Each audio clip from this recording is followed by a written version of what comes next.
खुलुमबाय आंनि मुलुगनां बड' निउस चेनेल रादाब नायनो मोजां मोनग्रा बिथांमोननिसिम गोजोन फुंबिलिनिसिम गासिनोबो अननाय आरो मोजां मोननाय जासिहरनाय जाबाय। आसा खालामो नोंथांमोनहा गासिबो मोजाङै दं। नोंथांमोननि थाखाय आं गोदान भिडिअ लाना फैलायबाय। अन्नानै भिडिअखौ स्किप खालामाजासे जोबजासिम नायलांदो। थुदो बिदिबा गोबाव खालामाजासे रादाबखौ जागायनोसै। दिनै फुंबिलिनि मोननैसो गाहाय रादाबफोरा जाबाय। सेथियाव दं मैया शुक्रबारखालि ZEE निउसनि गागि खौरांगिरि मिस्टार सुधीर चौधुरी बिथाङा ZEE निउस टिभि चेनेलनिफ्राय ओंखारबाय होनना खौरां मोन्दों। बिथाङा मा जाहोननि थाखाय निउस चेनेलनिफ्राय ओंखारखो बेखौ रोखायै मिथिनो मोननाय जायाखै होनना खौरांगिरिनिफ्राय मिथिनो मोन्दों। नैथियाव दं मैया शुक्रबारखालि काछार जिल्लायाव आसामनि गिबि मन्त्रि मानगोनां डक्टर हिमन्त बिश्व शर्मा बिथाङा काछार जिल्लानि सिङाव थानाय 24 सा दै बानायाव जिउ गोमानांनाय सुबुंफोरनि गेजेराव 10 सा सुबुंफोरनो काछार जिल्लानि डिसि अफिसाव 4 लाख रांनि चेक अनसुंथाइ हिसाबै होदों होनना खौरां मोन्दों। माखासेफ्रा उनाव मोनगोन होननानैबो गिबि मन्त्रि बिथाङा खोथा होदों होनना बुंदों होनना खौरां मोन्दों। थामथियाव दं क'क्राझार जिल्लानि सिङाव थानाय गसाइगावनि सन्जीब नार्जारी मुंनि सासे सुबुंखौ राजस्थाननि ADGP हिसाबै थिसननाय जाबाय होनना खौरां मोन्दों। मख'जाथावदि बिथाङा राजस्थानावनो सासे पुलिसनि केडार हिसाबै खामानि मावोमोन होनना मिथिनो मोननाय जादों। ब्रैथियाव दं मैया शुक्रबारखालि क'क्राझार डिस्ट्रिक्ट डे एबा क'क्राझार जिल्ला सान फोरबो फालिदों होनना खौरां मोन्दों। बे हाबाफारियावनो HSLC आरो HS आनजादाव उथ्रिनो हानाय टपार फरायसाफोरखौ बरायनाय हाबाफारिबो लादों होनना खौरां मोन्दों।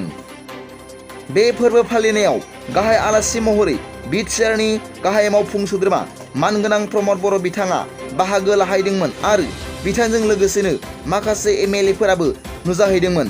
बिथांमोनहा जाबाय फारियै मानगोनां जरन बसुमतारी, मानगोनां लरेन्स इस्लारि, आंगोनां रबिराम नार्जारी, क'क्राझार जिल्लानि डिसि मानगोनां स्मृति बर'नालि देखा आरो गुबुन गुबुन गोजौ थाखोनि बिबानगिरिफोराबो बे फोरबो फालिनाय हाबाफारियाव बाहागो लाहैदोंमोन होनना खौरां मोन्दों।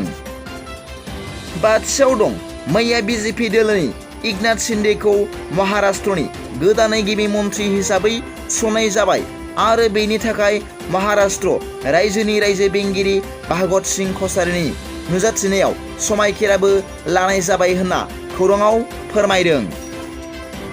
दथियाव दं गोजोनथाव खौरां क'क्राझार डिस्ट्रिक्ट खारथि एस'सिएशननि दैदेननायाव गेलेनानै रायजोआरि बादायलायनाय गेलेनायाव गसाइगाव खारथि एकाडेमिनि इन्सट्राक्टर श्री सन्जीब बसुमतारी, गेलेगिरि ओनसोलनि थागिबि बर'नि फिसा श्री बिहुराम नार्जारीआ 60 केजि ब्रन्ज मेडेल, श्री गबिन्द नार्जारी 68 केजि ब्रन्ज मेडेल मोनखांनाय।